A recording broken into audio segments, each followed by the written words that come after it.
Radio Claret América presenta Sediento de ti, la palabra, fuente de vida, con el sacerdote misionero claretiano Tony Díaz. Reflexiones diarias del Evangelio. Aquí iniciamos.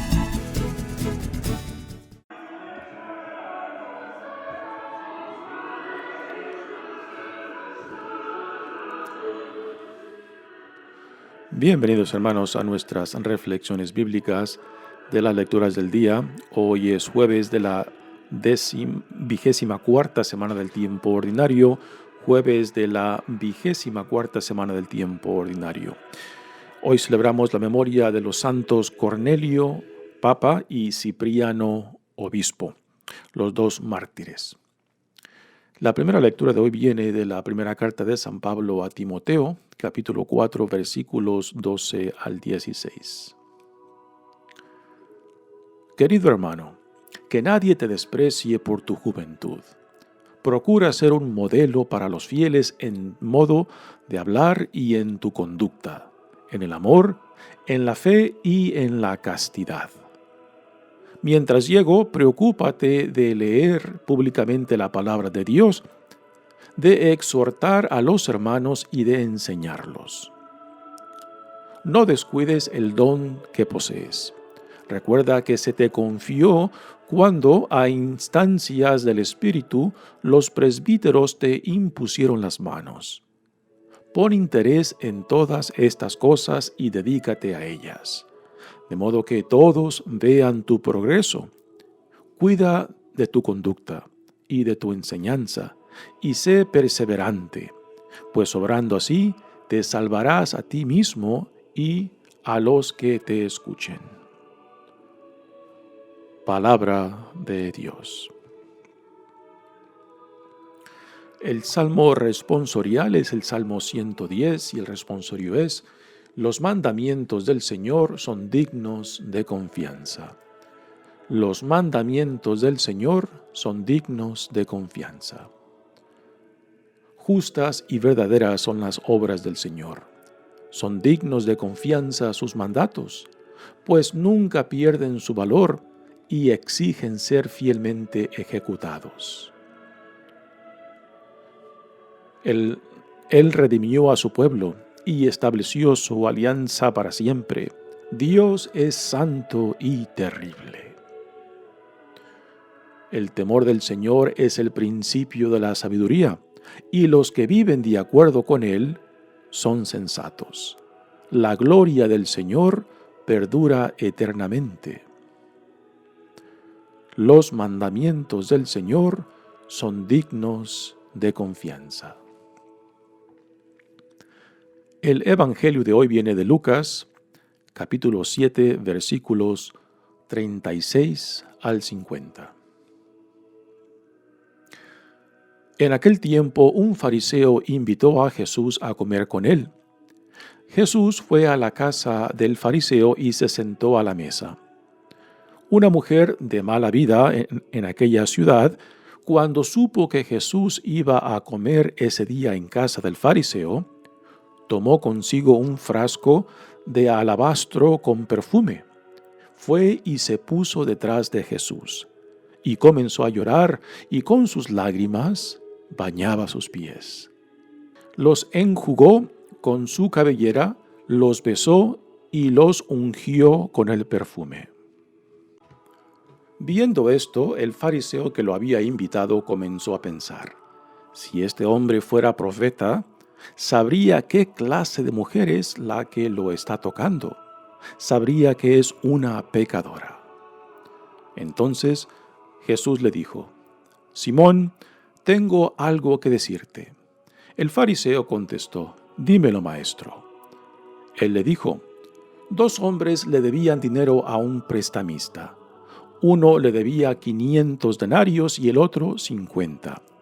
Como no tenían con qué pagarle, les perdonó la deuda a los 2. ¿Cuál de ellos lo amará más? Simón le respondió: supongo que aquel a quien le perdonó más.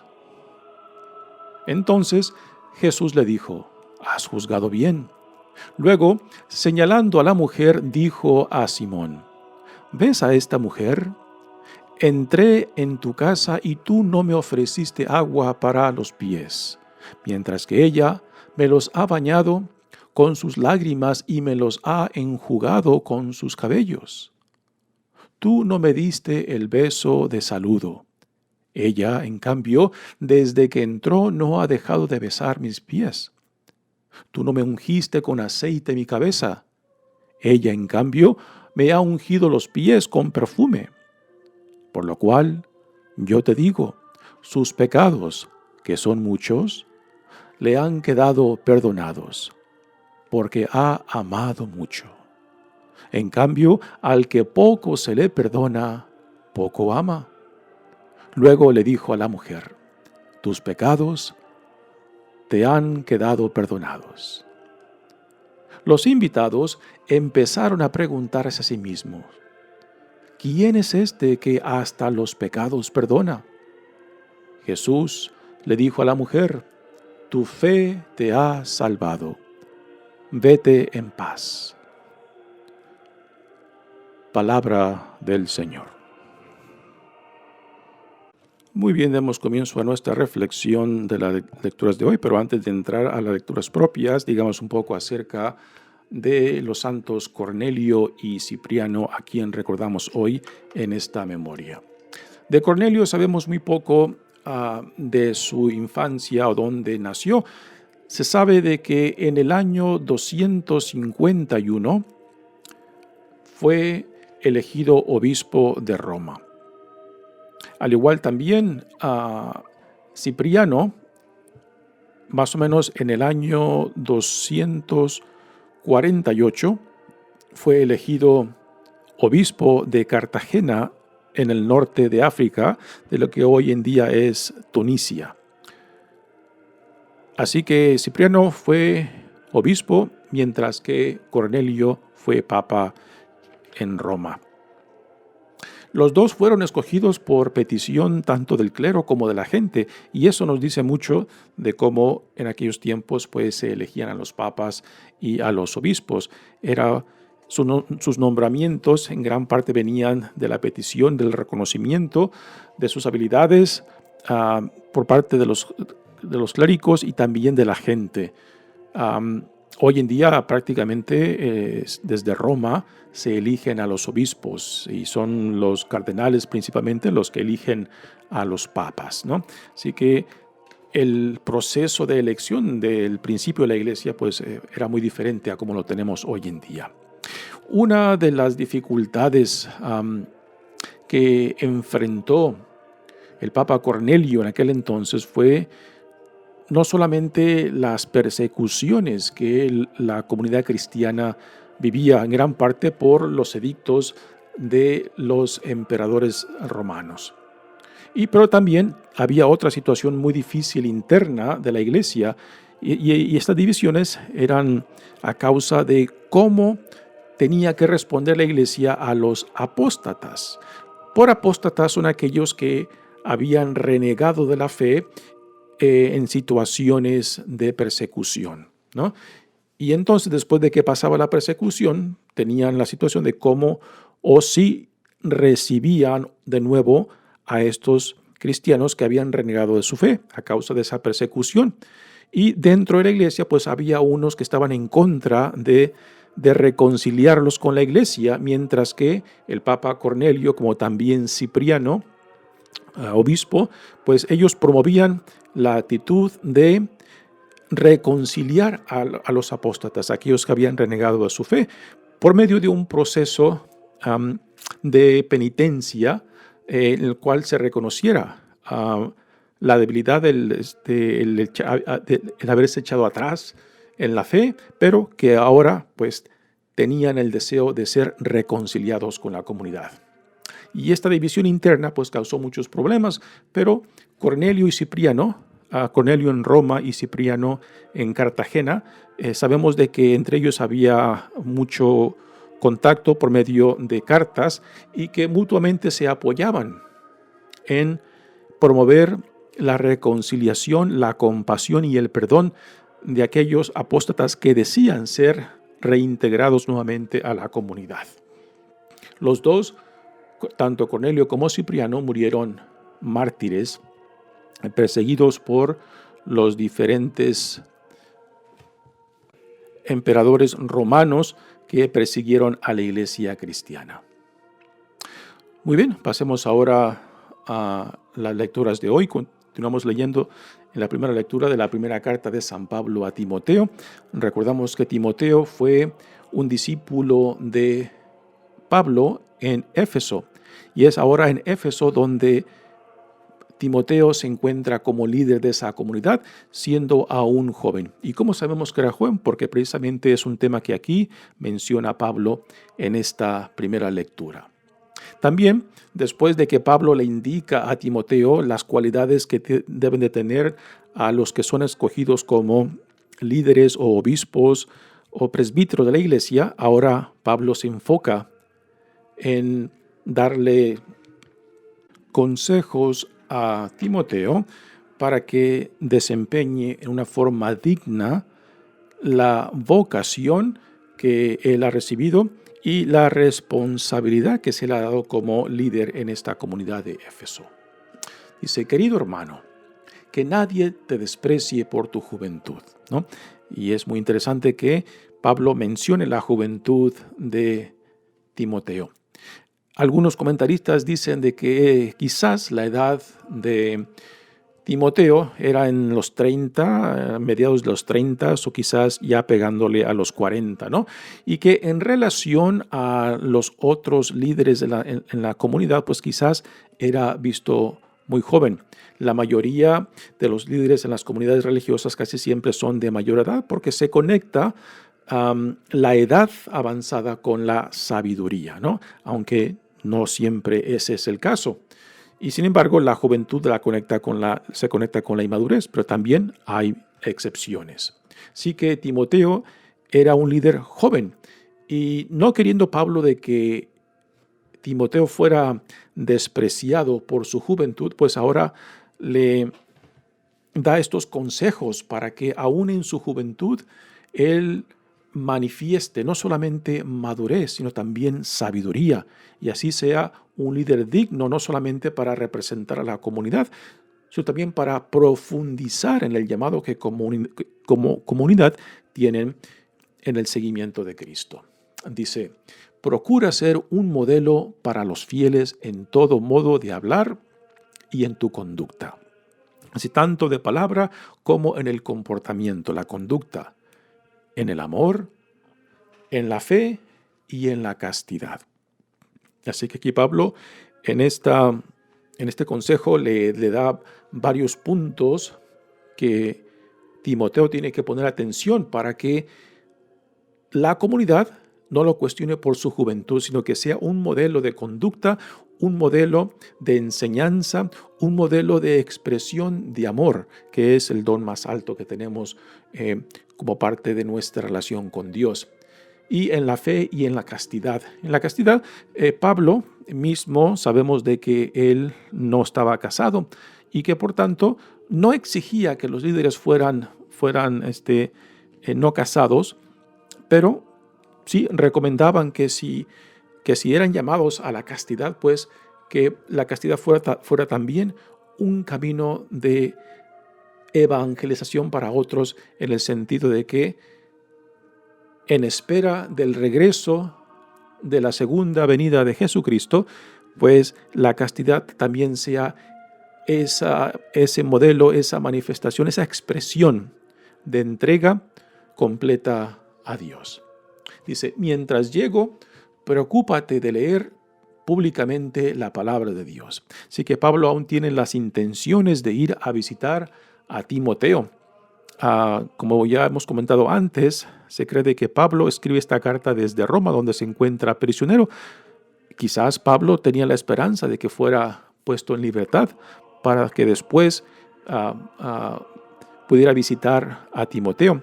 Otros comentaristas piensan de que quizás Pablo está cerca de Éfeso, pero también encarcelado, y que quizás por eso menciona de que visitará a Timoteo en cuanto tenga la oportunidad. No sabemos, bueno, en realidad sí sabemos de que no se llevó a cabo esta visita. ¿Por qué motivos? No sabemos detalles, ¿no? Ahora dice, preocúpate de leer públicamente la palabra de Dios. ¿A qué palabra de Dios se refiere?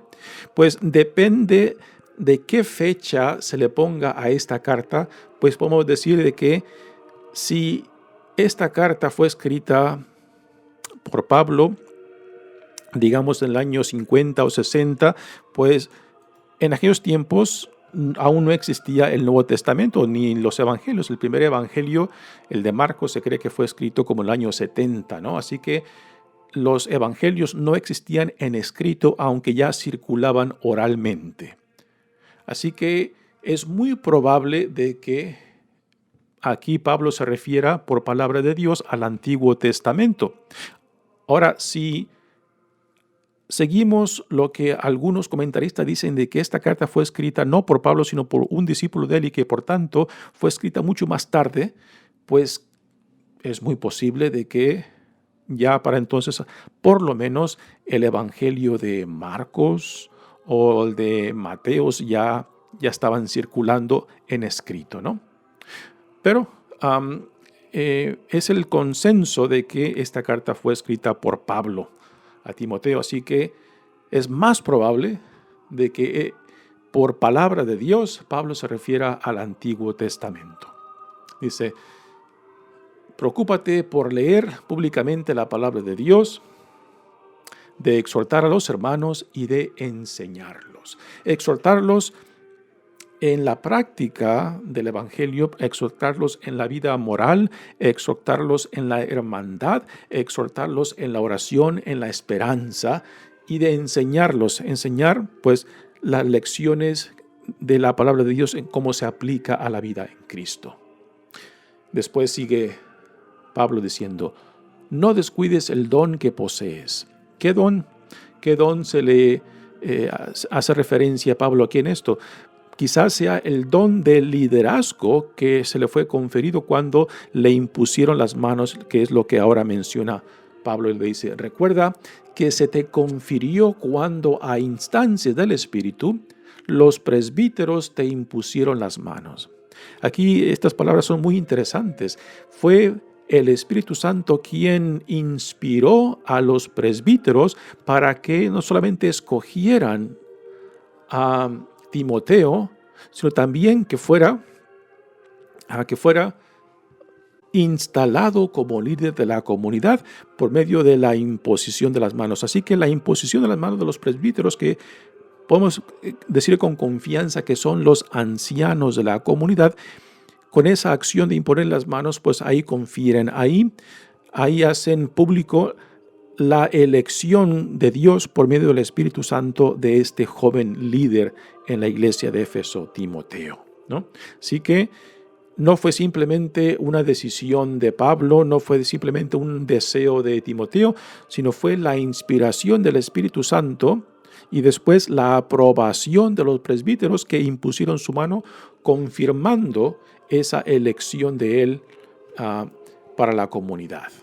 Dice, pon interés en todas estas cosas y dedícate a ellas, de modo que todos vean tu progreso.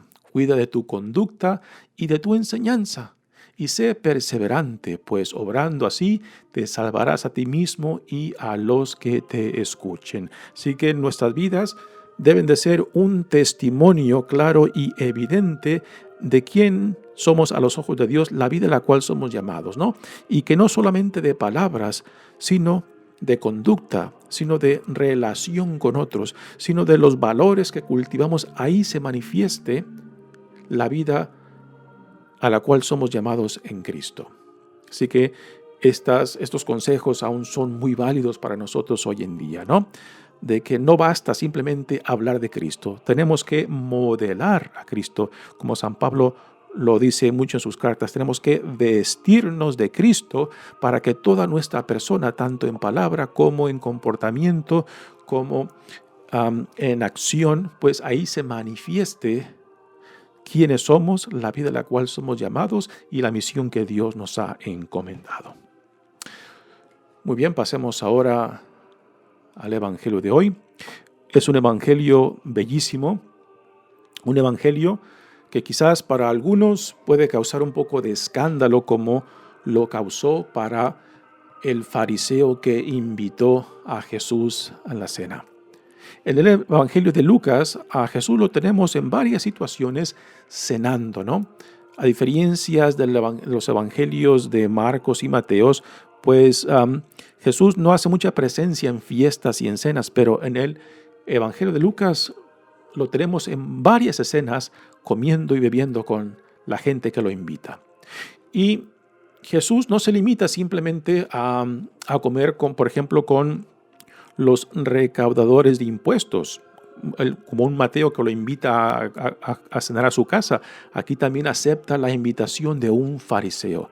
Así que tanto los fariseos como los reconocidos como pecadores, como los recolectores de impuestos, Jesús acepta la invitación que se le hace. Y tanto el uno como el otro, pues, están necesitados, pero quizás no tanto ellos reconocen su necesidad de Dios. Digamos que la necesidad de Dios del fariseo, pues, no es tan clara como la necesidad de Dios de un publicano o recolector de impuestos como Mateo, o como otros, o como la mujer que se presenta aquí en este bello evangelio. Dice el evangelio: en aquel tiempo un fariseo invitó a Jesús a comer con él. Jesús fue a la casa del fariseo y se sentó a la mesa. ¿Cómo se sentó Jesús? Es muy probable que Jesús esté sentado en un cojín. ¿Por qué menciono esto? Porque el describir la forma que está sentado nos va a ayudar a entender el cómo la mujer se le acerca por detrás a Jesús. Sí, que Jesús está sentado en un cojín con la planta de los pies hacia atrás de él y después, quizás muy probable, descansando en su brazo izquierdo, porque su mano derecha después tiene que estar libre para ir comiendo lo que está en la mesa. Recordemos que en aquel entonces comían con las manos, no con cucharas o con tenedores, ¿no? Y era la mano derecha que se utilizaba para tomar la comida, los alimentos. La mano izquierda se utilizaba para otras cosas. Así que no se podían mezclar el uso de las manos en una situación como esa, ¿no? Así que Jesús está en un cojín, probablemente sentado con las rodillas dobladas y con la planta de los pies hacia atrás de él y descansando en su brazo izquierdo.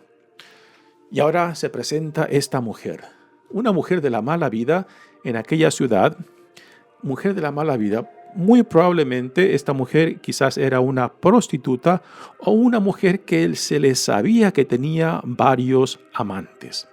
Así que era conocida en el pueblo de que era una mujer con cierta vida pues muy ligera en cuestiones morales, ¿no? Y sabe que Jesús está en la casa de este fariseo y no pide permiso. Esta mujer tiene una necesidad, tiene una urgencia, ¿no? Y se invita sola y entra a como quiere entrar y se planta detrás de Jesús. Dice: cuando supo que Jesús iba a comer ese día en casa del fariseo, tomó consigo un frasco de alabastro con perfume. Fue y se puso detrás de Jesús. O sea, está detrás de Jesús porque las plantas de Jesús, los pies de Jesús están hacia atrás de él. Así que por eso tiene acceso a los pies de Jesús, porque Jesús está sentado en un cojín y recargado sobre su brazo izquierdo. Y comenzó a llorar. Hemos de utilizar aquí la imaginación para poder apreciar esta escena, ¿no? La gente que está cenando con Jesús y el Simón, el fariseo que lo invitó, saben claramente quién es esa mujer, puesto que quizás es una prostituta o es conocida que tiene varios amantes. Así que ya todos saben de que es una mujer ligera en su vida moral. Y esta mujer se le acerca. Ahora, el hecho de que se le acerca a Jesús y lo toca, o sea, esto es en la mentalidad del fariseo y quizás de los otros invitados, es un escándalo de que una mujer, siendo prostituta o de la vida ligera, pues públicamente toque a Jesús. Esto es un escándalo para ellos, ¿no? Ahora, lo interesantísimo de esto es de que Jesús está muy seguro de sí mismo. Él no se escandaliza para nada. Él está simplemente viendo la situación y no se escandaliza, porque está viendo que la acción de la mujer sale de un deseo de reconciliación, de ser sanada, de ser reconciliada tanto con ella misma como con Dios. Y sin embargo, Simón, su anfitrión, está escandalizado. Y quizás hemos de pensar que también los otros invitados, otros fariseos quizás que están en esta cena, también están escandalizados de ver que esta mujer está tocando públicamente a Jesús. Y Jesús no se alarma. Él está seguro de sí mismo y no está escandalizado por su acción. Después tomó consigo un frasco de alabastro con perfume, fue y se puso detrás de Jesús y comenzó a llorar. Con sus lágrimas bañaba sus pies, los enjugó con su cabellera, los besó y los ungió con el perfume. Así que una acción impresionante. Podemos aquí también imaginar de que en medio de esta cena, el olor aromático de la comida ahora se mezcla con el olor del perfume de nardo con el cual ella está ungiendo los pies de Jesús. Y ahora viene el escándalo del anfitrión. Viendo esto, el fariseo que lo había invitado comenzó a pensar: si este hombre fuera profeta, sabría qué clase de mujer es la que lo está tocando. ¿No saben?